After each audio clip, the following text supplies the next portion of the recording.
ஒரு பெருநாள் அன்று காலையில் மதீனா நகரம் முழுவதும் மகிழ்ச்சியில் நிறைந்திருந்தது. மக்கள் அனைவரும் புத்தாடை அணிந்து மஸ்ஜிதுன் நபவியை நோக்கிச் சென்று கொண்டிருந்தார்கள்.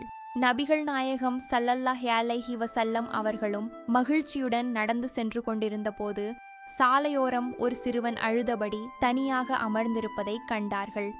மற்ற சிறுவர்கள் புத்தாடை அணிந்து விளையாடிக் கொண்டிருக்க இந்த சிறுவன் மட்டும் கிழிந்த ஆடையுடன் சோகமாக இருந்தான். நபிகளார் அந்த சிறுவனிடம் சென்று மென்மையாக அவன் தலையை தடவி கொடுத்து, மகனே, இந்த மகிழ்ச்சியான நாளில் நீ ஏன் அழுகிறாய் என்று கேட்டார்கள்.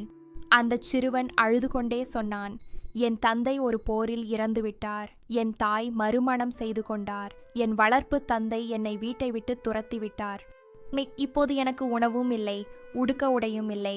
மற்ற பிள்ளைகள் தந்தை கைப்பிடித்து விளையாடுவதை பார்க்கும்போது என் இதயம் வலிக்கிறது. சிறுவனின் நிலையை கண்டு நபிகளாரின் கண்கள் கலங்கின. அவர்கள் அந்த சிறுவனின் கையை பிடித்து கொண்டு சொன்னார்கள், வருத்தப்படாதே மகனே, நான் உனக்கு தந்தையாகவும் ஆயிஷா உனக்கு தாயாகவும் பாத்திமா உனக்கு சகோதரியாகவும் இருப்பதை நீ விரும்பவில்லையா? தன் முன்னால் நிற்பது நபிகள் நாயகம் ஸல்லல்லாஹு அலைஹி வஸல்லம் என்பதை உணர்ந்ததும் அந்த சிறுவனின் முகம் பிரகாசமடைந்தது. நபிகளார் அவனை தங்கள் வீட்டிற்கு அழைத்துச் சென்று அவனுக்கு புத்தாடை அணிவித்து வயிறார உணவளித்தார்கள். அழுது கொண்டிருந்த அந்த சிறுவன் இப்போது உலகிலேயே மகிழ்ச்சியான குழந்தையாக மற்ற சிறுவர்களுடன் விளையாடச் சென்றான்.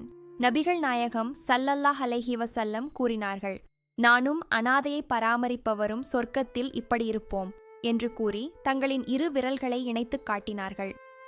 அன்பின் மூலம் அனாதைகளின் ஏக்கத்தை பூர்த்தி செய்ய நாம் முயற்சி செய்வோமாக. இந்த வீடியோ பிடித்திருந்தால் பகிருங்கள். இன்ஷா அல்லாஹ்.